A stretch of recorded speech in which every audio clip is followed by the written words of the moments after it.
Hello hi welcome नमस्ते, मेरा नाम ऋतिक और आज हम फिर से बात करने वाले हैं एक और इंटरेस्टिंग कंसेप्ट के ऊपर। तो ये वीडियो उन बच्चों के लिए मोस्ट इंपोर्टेंट होने वाली है जिनके पास सब्जेक्ट है सेमेस्टर 5 में बिजनेस इकोनॉमिक्स। तो चाहे वो बीकॉम प्रोग्राम में है चाहे वो ऑनर्स में, उन दोनों बच्चों के लिए वीडियो काफी इंपोर्टेंट होने वाली है। अब हम शुरू करते हैं आज की वीडियो। और इस कंप्लीट सीरीज के नोट्स ऑलरेडी प्रिपेयर हो चुके हैं। जिन बच्चों को नोट्स परचेज करने हैं वो इस नंबर पर जाए 9667836336 हमें व्हाट्सएप करके नोट्स ले सकते हैं। अब हम आते हैं आज के कंसेप्ट के ऊपर। तो जो हमारा आज का कंसेप्ट है वो क्या है? लेसन नंबर 1 का डिमांड एंड सप्लाई। ठीक है, लेसन नंबर 1 के ऊपर मैं बिजनेस इकोनॉमिक्स का इंट्रो आपको दे चुका हूं, यानी कि ऑलरेडी हम कुछ वीडियोस कवर कर चुके हैं जहां हम चैप्टर की इंट्रोडक्शन की बात कर चुके हैं, scope of business economics, nature of business economics, उन सबको हमने डिस्कशन कर लिया है प्रीवियस वीडियोस में। दूसरी बात, हमेशा किसी भी सीरीज की वीडियो को सीरीज वाइज देखा करो ताकि आपके हर एक कंसेप्ट सीरीज वाइज ही कंप्लीट होते चले जाएं। अब हमारा जो आज का कंसेप्ट है वो है डिमांड के बारे में, यानी कि जो हम लेसन का नाम है ना डिमांड एंड सप्लाई। अब हम आए हैं उस टॉपिक के ऊपर, यानी कि हम बात करेंगे आज की वीडियो से डिमांड के बारे में। तो पहले समझते हैं डिमांड का मतलब क्या होता है। डिमांड का होता है मांग। अब हम सब जानते हैं कि इकोनॉमिक्स में पढ़ते क्यों है, डिजायर्स बहुत ज्यादा है ना ह्यूमन बीइंग्स की। तो डिमांड जो है ना वो कुछ इसी वर्ड से रिलेटेड है। एक तो पहली बात, डिमांड का भी क्या होनी चाहिए? डिजायर। डिजायर यानी कि चाहत। अब बताइए किस चीज की चाहत? किसी भी चीज को, यानी कि किसी भी प्रोडक्ट को, किसी भी गुड्स या फिर किसी भी सर्विसेज को कंज्यूम करने की चाहत होनी चाहिए। दूसरा, सिर्फ चाहत होने से कुछ नहीं होता, आपकी जेब में पैसा भी होना चाहिए, यानी कि डिजायर प्लस में हम क्या बोलते हैं विलिंग टू स्पेंड, या फिर मनी आपके पास होना चाहिए उसे खरीदने के लिए। अब डिजायर तो मान लो आपने बहुत बड़ी पाल ली, लेकिन आपका बैंक अकाउंट पड़ा है खाली, वहां पैसों उसमें पॉइंटों में अमाउंट है लेकिन उससे कुछ नहीं आने वाला है। तो हमारे पास क्या है यहाँ पे, डिजायर भी होनी चाहिए और प्रॉपर क्या होना चाहिए, पैसा भी होना चाहिए। तो दोनों मिलकर हमारे पास क्या बनाते हैं? डिमांड बनाते हैं। यानी कि डिजायर प्लस में विलिंग टू स्पेंड, दोनों मिलकर यहाँ पे क्या बनाते हैं? डिमांड बनाते हैं। तो डिमांड हमारे पास, उम्मीद आपको डिमांड का मतलब तो मैंने यहाँ पे आपको समझ में आ गया होगा, लेकिन सिर्फ डिजायर कभी डिमांड नहीं बन सकता। सपोज करो एग्जांपल देता हूं, मान लो मैं रास्ते में जा रहा था, ठीक है, मेरे को समोसे खाने की इच्छा हुई। अब समोसे खाने की इच्छा तो हुई, लेकिन इच्छा से कुछ नहीं होता ना, उस इच्छा को पूरी करने के लिए जेब में पैसा भी होना क्या है, बहुत जरूरी है। तो हम सिर्फ समोसे खाने की इच्छा को डिमांड नहीं कह सकते, यानी कि हम उस डिजायर को डिमांड नहीं कह सकते। हाँ, अगर मेरे पास जेब में पैसा है और अब मैं उसे खरीदूंगा तो वो मेरे लिए क्या होगा, यहाँ पे डिमांड बन जाएगी, यानी कि मैंने एक तरह से कंज्यूमर बन गया मैं उस समोसे वाले के लिए। ठीक है, तो इस तरीके से हमारा डिमांड काम करता है। तो डिमांड देखो क्या डेफिनेशन है, तो it refers to amount of a product or service that the consumer are willing to purchase. यानी कि ये वो दिखाता है कि क्या क्वांटिटी, यानी कि amount of product or service, क्योंकि भाई हम दो तरह चीजें कंज्यूम करते हैं, गुड्स भी और सर्विसेज भी, that consumer are willing to purchase, जो कंज्यूमर परचेज करना चाहता है एट डिफरेंट प्राइसेस, अलग अलग प्राइस पे, क्योंकि अलग अलग प्राइस पे कंज्यूमर जो है वो अलग अलग डिमांड करता है। इसी को क्या बोलते हैं? Law of demand. हम आगे डिस्कस करेंगे इस चीज को। With in a specified time frame, वो भी किसी भी टाइम फ्रेम में। अब आगे समझते हैं इस चीज को। क्वांटिटी डिमांडेड क्या होता है? डिमांड और क्वांटिटी डिमांड में फर्क क्या है? तो जब भी हम कभी भी डिमांड देखते हैं ना एक स्पेसिफिक टाइम पीरियड के अंदर, उसको हम क्या बोल देते हैं? Quantity demanded.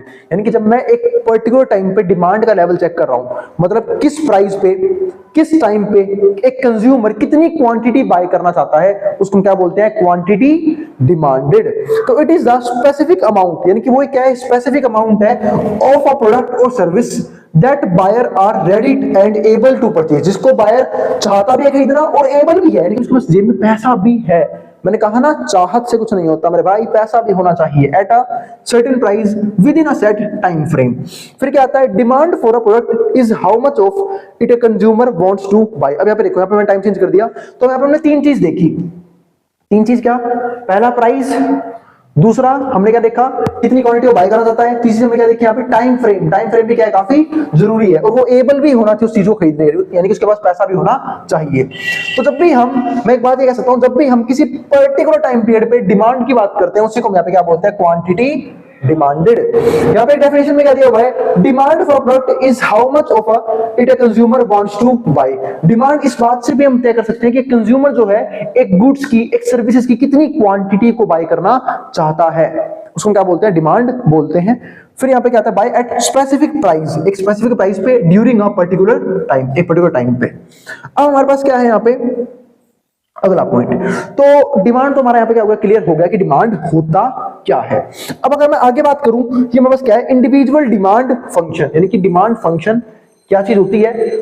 यानी कि डिमांड को कौन कौन चीजें इफेक्ट करती है, हम वो डिस्कस करेंगे। ठीक है, फिर हम इससे आगे बढ़ेंगे। अब समझते हैं डिमांड फंक्शन को, यानी कि डिमांड का किस किस चीज से रिलेशन है, यानी कि रिश्ता है जो चीज डिमांड को अफेक्ट करती है। तो उसके लिए हमने ये नाम लिखा हुआ है, फंक्शन है ये PXPRYTEO। कैसे करोगे समझता हूं यहां पे। अब सुनो, DX का मतलब क्या है, demand for a commodity X, यानी कि कमोडिटी X की डिमांड किन किन फैक्टर्स पे डिपेंड करती है। सबसे पहले क्या आता है, उस गुड्स के खुद के प्राइस पे, है ना। अब कैसे अफेक्ट करता है वो हम समझते हैं। अब मैंने क्या बोला, यहाँ पे जो डिमांड है वो उस गुड्स के प्राइस पे भी डिपेंड करता है, यानी कि अगर हम यहाँ पे एक्स की डिमांड की बात कर रहे हैं तो एक्स का प्राइस भी उसे इफेक्ट करेगा। कैसे करेगा वो समझते हैं। जब हम जानते हैं प्राइस हाई होंगे तो डिमांड कम हो जाएगी, यानी कि मैं एक्स गुड्स की बात करूं तो उसका प्राइस अगर मान लो बढ़ गया तो उसकी डिमांड क्या हो जाएगी, कम हो जाएगी। बात में ऐसा क्यों होता है, क्योंकि जब भी किसी गुड्स की किसी सर्विस के प्राइस बढ़ जाते हैं तो उसकी परचेजिंग पावर कम हो जाती है, यानी कि किसी चीज के प्राइस बढ़ेंगे तो कंज्यूमर की परचेजिंग पावर कम हो जाएगी। सपोज करो, आपको एग्जांपल देता हूं, ठीक है, कि मार्केट में जो हमारा सेब है, सपोज करो 50 रुपए किलो चल रहा है, 50 रुपीज केजी चल रहा है। ठीक है, तो ये चल रहा है। अब मान लो मेरी इनकम जो है, मतलब मैं सेब पे सिर्फ 50 रुपए स्पेंड कर सकता हूं, मेरे पास ऐसा फालतू पैसा नहीं है सेब खरीदने के लिए। ठीक है, तो 50 रुपए केजी है हमारे पास, क्या है, सेब है। अब मार्केट में क्या हो गया, 50 रुपए से जो सेब है वो कितना हो गया, 100 रुपए केजी। अब अगर सेब का प्राइस 100 रुपए केजी हो गया तो 50 से 100 हो गया, यानी कि 50 रुपए बढ़ चुका है सेब का प्राइस। तो पर मेरे पास खर्च करने के लिए भाई 50 रुपए ही है। एक बात का और ध्यान रखना, जब भी हम किसी एक फैक्टर की बात करेंगे बाकी सारे फैक्टर हमारे क्या हो जाएंगे, कांस्टेंट हो जाएंगे। तो मेरे पास खर्च करने के लिए कितने रुपए हैं, 50 रुपए ही है। तो अगर सेब 100 रुपए केजी हो गया तो अब मैं सिर्फ आधे किलो सेब ही तो खरीद पाऊंगा, क्यों, क्योंकि मेरे पास खर्च करने के लिए सेब के ऊपर 50 रुपए ही है। ठीक है, तो यहाँ पे क्या हुआ, प्राइस बढ़ गए तो मेरी परचेजिंग पावर कम हो गई, जिसकी वजह से क्या हो गई, डिमांड कम हो गई। लेकिन अगर मान लो प्राइस कम हो गई, सपोज करो 50 रुपए, अगर जो है सेब जो है 50 रुपए से 25 रुपए के हो गए, मैंने कहा तो मेरी मौज हो गई। अरे वाह, ये तो कमाल कर दिया, सेब का रेट आधा कम कर दिया, 50 रुपए से 25 रुपए मिल रहा है, यानी कि अब मेरे पास सेम प्राइस में मेरी परचेजिंग पावर बढ़ चुकी है। अब मैं 2 किलो सेब लेके आ सकता हूं। अब तुम्हारा भाई बनाएगा बॉडी, है ना, 2 रुपए किलो, तो मतलब 2 किलो सेब लेके आएगा, दिन भर में उसे खाएंगे। ठीक है, तो प्राइस कम होगा, डिमांड क्या हो जाएगी, बढ़ जाएगी। तो ये चीज हो गई यहाँ पे। तो हमने यहाँ पे क्या देखा कि भाई कैसे जो प्राइस है वो डिमांड को इफेक्ट करता है। अगर प्राइस ज्यादा डिमांड कम, प्राइस कम डिमांड ज्यादा, इसी को हम क्या बोलते हैं, लॉ ऑफ डिमांड, जिसको हम बिल्कुल लास्ट में डिस्कस करेंगे। फिर क्या आता है हमारे पास, यहाँ पे वैसे मैं डिस्कस कर लिया है। इसके बाद हमने PX डिस्कस कर लिया। फिर क्या आता है PR। PR क्या होता है, प्राइस ऑफ रिलेटेड गुड्स, यानी कि रिलेटेड गुड के प्राइस में क्या हो रहा है। अब उसका थोड़ा सा यहाँ पे बनाते हैं स्पेस, एक छोटा सा प्लॉट है यहाँ, इसे करते हैं खाली, प्लॉट को यहाँ करेंगे अपना काम शुरू। तो उसने क्या बोला, प्राइस ऑफ रिलेटेड गुड्स। अगर प्राइस ऑफ रिलेटेड गुड की बात करूं तो आप लोगों को पता होना चाहिए, रिलेटेड गुड में 2 तरह के गुड्स आते हैं। एक तो होता है हमारा, एक तो होता है हमारा सब्स्टिट्यूट गुड्स, दूसरा हमारा क्या होता है, कॉम्प्लीमेंट्री गुड्स। अब बात है सब्स्टिट्यूट गुड्स क्या होता है, जब हम किसी भी एक गुड्स को दूसरे गुड्स से रिप्लेस करवा के यूज कर सकते, उसको क्या बोलते हैं, सब्स्टिट्यूट गुड्स। फॉर एग्जांपल, ठीक है, सपोज करो चाय और कॉफी, ठीक है, इनको मैं एक्सचेंज करके ड्रिंक कर सकता हूं। अब मान लो मुझे चाय महंगी हो गई तो मैं कॉफी की डिमांड करना शुरू कर दूंगा, अगर डिमांड नहीं, अगर कॉफी नहीं मिल रहा, चाय की डिमांड करना शुरू कर दूंगा। तो इस तरीके से क्या होगा, इसमें क्या बोलते हैं, सब्स्टिट्यूट गुड्स। तो एक तो हमारा क्या हो गया, सब्स्टिट्यूट गुड्स। अब उसमें समझते हैं प्राइस कैसे इफेक्ट करता है, या फिर हम कोल्ड ड्रिंक के एग्जांपल समझ सकते हैं। अब कोल्ड ड्रिंक में कोक भी है, पेप्सी भी है। तो अगर मैं कोल्ड ड्रिंक के एग्जांपल की बात करूं तो हमने एक एग्जांपल क्या लिया, कोक का, एक एग्जांपल हमने किसके लिया, पेप्सी का। अब थोड़ा सा इसको समझते हैं, कोक और पेप्सी को। अगर मान लो, ठीक है, कोक जो है वो अपने प्राइस को बढ़ा रहा है, ठीक है, मार्केट में कंज्यूमर तो नहीं, कोक अपने प्राइस को बढ़ा रहा है, तो कोक की डिमांड क्या हो जाएगी, कम। लॉ ऑफ डिमांड ऐसा कहता है, क्योंकि भाई लोगों को कोक महंगी मिल रही है तो लोगों ने कोक की डिमांड कर दी, कम कर दी। तो होगा क्या, पेप्सी की चीजें समझो, पेप्सी का प्राइस कांस्टेंट है। पेप्सी बोली नहीं भाई, हमें इतना प्राइस नहीं बढ़ाना, हमें कस्टमर को नहीं लूटना, हम अपना प्राइस रख रहे हैं सेम, प्राइस रखेंगे कांस्टेंट। तो पेप्सी की डिमांड क्या हो जाएगी, बढ़ जाएगी। बता कैसे भैया, अरे बहुत आसान कंसेप्ट है भाई, कोक ने प्राइस बढ़ाई, कोक की डिमांड कम हो गई, लेकिन भाई कोल्ड ड्रिंक के कंज्यूमर तो भी उतने ही है, तो जो कोक के कंज्यूमर थे वो किसके पास शिफ्ट हो गए, पेप्सी के पास। यानी कि आपने एक बार देखा, कोक ने बढ़ाई प्राइस लेकिन डिमांड किसकी बढ़ी, पेप्सी की। क्यों, क्योंकि इसके कस्टमर पेप्सी पे शिफ्ट हो गए। लेकिन आप समझते हैं कॉम्प्लीमेंट्री गुड्स को। कॉम्प्लीमेंट्री गुड्स में क्या होता है, इसको हम बोलते हैं जब हम 2 गुड्स को कॉम्बिनेशन में यूज करते हैं एक साथ, ताकि हम उस चीज को रन कर सकें। फॉर एग्जांपल पेन और इंक, कार एंड पेट्रोल। तो अगर मैं कार और पेट्रोल की बात करता हूं तो यहां पे थोड़ा समझते हैं कार और पेट्रोल को। कार और पेट्रोल, पेट्रोल, ठीक है। अब समझ ध्यान से, मान लो कारों के प्राइस बढ़ गए, गाड़ियों के प्राइस बढ़ गए तो उनकी डिमांड कम हो जाएगी, ठीक है। तो कार के प्राइस बढ़े, कार की डिमांड क्या हो गई, कम हो गई। पेट्रोल का प्राइस सेम है, पेट्रोल का प्राइस कहीं नहीं भाग रहा। और ध्यान रखना इसका उल्टा भी हो सकता है, ये चीज ध्यान रखना। तो पेट्रोल का प्राइस सेम है पर फिर भी पेट्रोल की डिमांड क्या हो जाएगी, कम हो जाएगी। तो भाई कम कैसे होगी भैया, अरे भाई कार के प्राइस बढ़े तो कार की डिमांड कम हो गई। अब जब कार की डिमांड कम होगी मार्केट के अंदर तो भाई पेट्रोल कौन कंज्यूम करेगा, आदमी तो पिएंगे नहीं पेट्रोल को। तो सिंपल सी बात है, पेट्रोल यूज होता है गाड़ियों में, उसकी डिमांड भी क्या हो जाएगी, यहाँ पे कम हो जाएगी। तो बस, तो आपने यहाँ पे क्या देखा कि बढ़ाए थे प्राइस कोक ने, बड़ी डिमांड किसकी, पेप्सी की। बढ़ाए प्राइस कार के, डिमांड किसी कम हो गई, पेट्रोल की। तो यहाँ पे इनवर्स रिलेशन, यहाँ पे क्या है, डायरेक्ट रिलेशन। तो ये चीज ध्यान रखना, ये तो रिलेशन है किसके, प्राइस ऑफ क्रिएटेड गुड्स के। अगला पॉइंट क्या था हमारे पास, वाई वाई यानी कि income of the consumer. Consumer की इनकम भी क्या होती है, कहीं ना कहीं डिमांड को इफेक्ट करती है। अब सपोज करो किसी की इनकम जो है वो दुगनी तिगुनी हो गई, ठीक है, मतलब किसी की इनकम बढ़ गई। अरे भाई जब इनकम बढ़ेगी तो परचेजिंग पावर भी तो बढ़ेगी।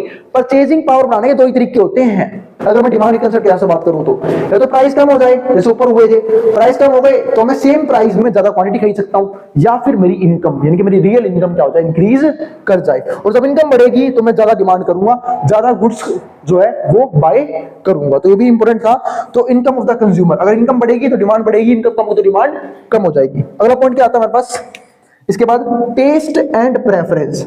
अब टेस्ट में ही बात आती है, यानी कि जो चीज खरीदेगा मेरा मन करेगा मैं वही चीज तो बाई करूंगा, यानी कि जो चीज मेरे लिए सही होगी, ठीक है, मतलब जिसे खरीदने का मेरा मन करेगा मैं वही चीज कंज्यूम करूंगा, ठीक है। तो यहाँ पे टेस्ट की बात भी आती है, तो टेस्ट एंड प्रेफरेंस। अब इसमें लड़कों की बात करूं, अब लड़कों को और मान लो छोले भटूरे बनते हुए दिख जाए कहीं पे तो बस वहीं टूट पड़ते हैं भाई। वो ठंड के मौसम में खासकर गर्मा गर्म छोले भटूरे तो उतरते हुए दिख जाए भाई, वो पिघल जाते हैं, 30 रुपए खर्च देते हैं। लेकिन भाई अगर लड़कियों से बात करूं तो भाई लड़कियां क्या होती हैं, उस 30 रुपए तो छोले भटूरे में नहीं खाएंगी, बेशक डायरी मिल्क की इतनी चॉकलेट आती है 30 रुपए की, वो कंज्यूम करेंगे, उनका उसमें पेट भर जाता है ना, सही बोल रहा हूं ना मैं बात ये। तो भाई सेम चीज है, तो टेस्ट एंड प्रेफरेंस यानी कि आपका क्या खाने का मन कर रहा है, ठीक है। लड़कों को भरना होता है पेट, ठीक है, और वो भी खासकर अगर भाई गर्मी के मौसम में समोसे मिल जाए, छोले भटूरे मिल जाए तो बस वहीं टूट पड़ते हैं। फिर तो वो जो प्रण लिया होता है ना, आज के बाद तेरा भाई करेगा पेट कम, पेट हो जाएगा बिल्कुल अंदर और बॉडी बनाऊंगा मैं, वो सारे प्रण कहते हैं भाई अगले दिन से शुरू कर देंगे, ठीक है। लेकिन आज तो मन कर रहा, आज तो खाएंगे, ठीक है। तो ये हो गया टेस्ट एंड प्रेफरेंस।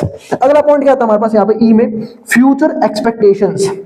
और फ्यूचर एक्सपेक्टेशन का मतलब यहाँ पे क्या है कि भाई भविष्य में क्या होने वाला है।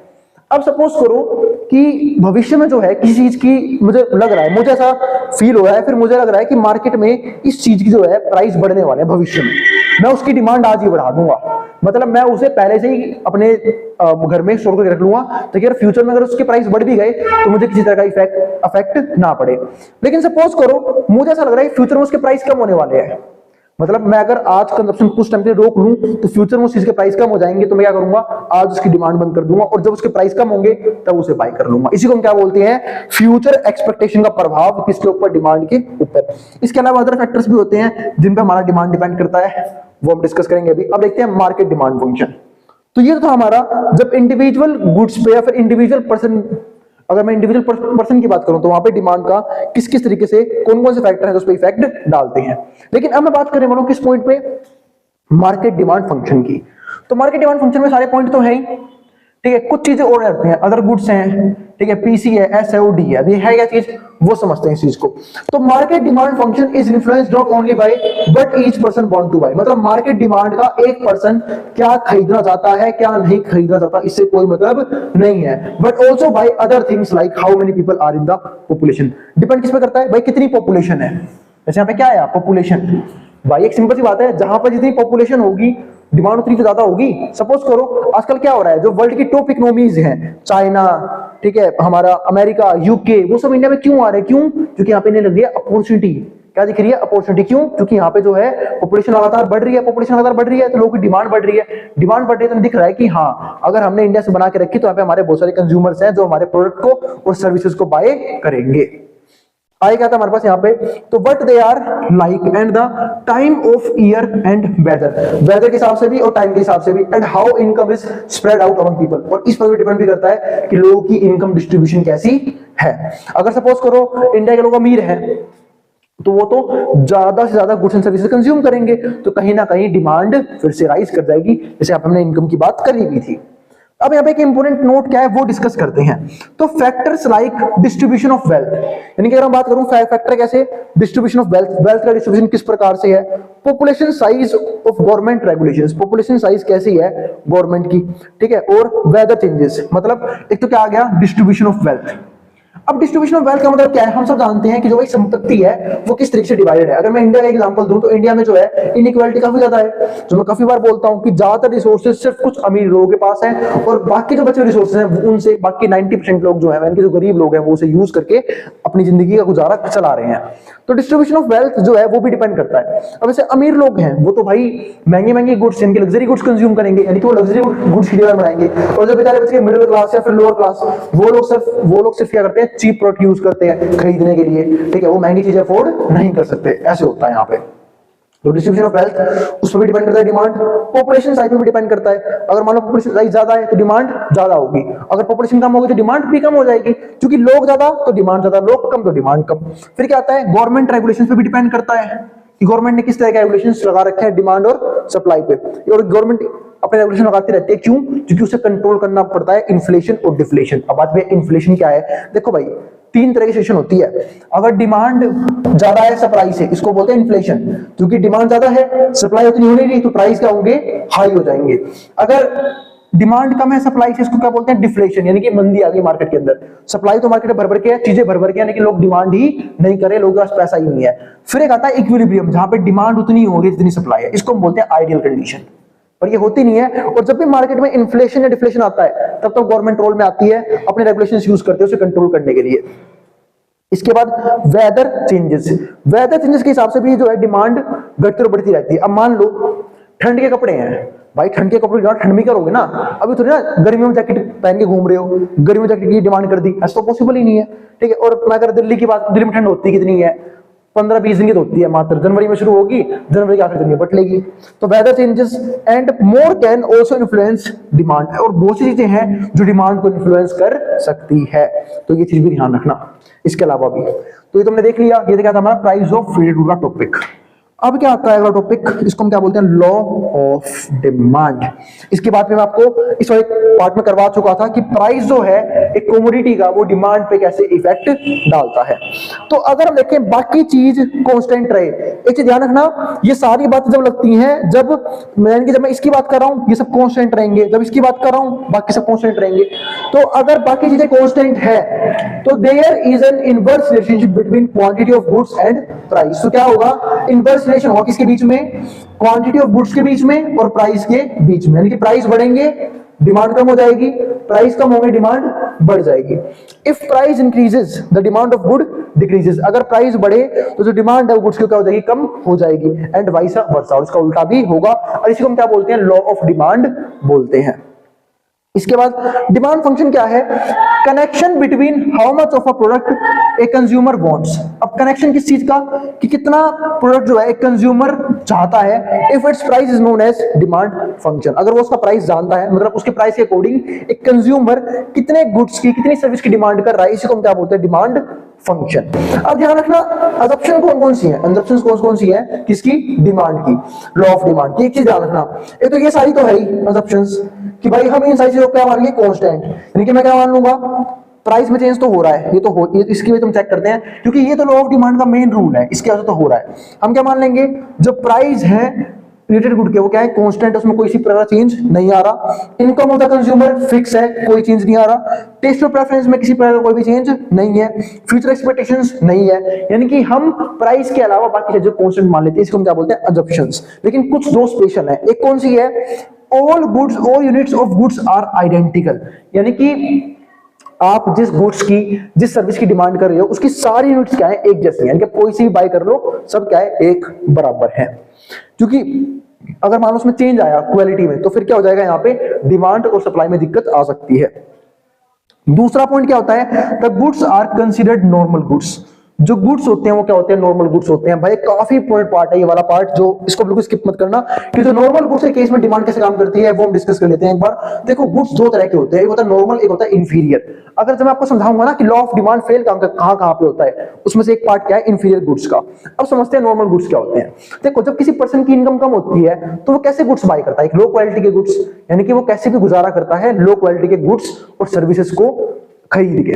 लेकिन जब उसकी इनकम बढ़ती है, मतलब जब उसकी इनकम का लेवल होता है तो वो नॉर्मल गुड्स बाय करता है। यानी कि नॉर्मल गुड्स के केस में मैं एक ही कह सकता हूं कि अगर नॉर्मल गुड्स के प्राइस बढ़ गए तो लोग नॉर्मल गुड्स की डिमांड कम कर देंगे, फिर वो कहां पे शिफ्ट हो जाएंगे, किन पे, इंफीरियर गुड्स पे, घटिया वस्तुओं पे।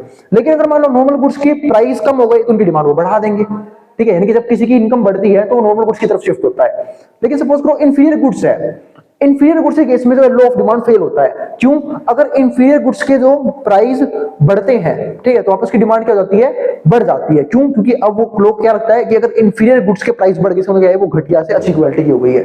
और अगर वहां पे प्राइस गिरते हैं उसकी डिमांड भी क्या हो जाती है, गिर जाती है। इस तरीके से काम करता है इंफीरियर गुड्स और नॉर्मल गुड्स में केस। ध्यान रखना, नॉर्मल गुड्स और इंफीरियर गुड्स के केस में जो लॉ ऑफ डिमांड कैसे काम करता है पता होना चाहिए। नॉर्मल गुड्स के केस में लॉ ऑफ डिमांड होल्ड करता है और इंफीरियर गुड्स के केस में लॉ ऑफ डिमांड फेल हो जाता है, क्योंकि इंफीरियर गुड्स के केस में प्राइस और डिमांड में कैसा रिलेशन होता है, पॉजिटिव रिलेशन, और यहां पे क्या होता है, नेगेटिव रिलेशन।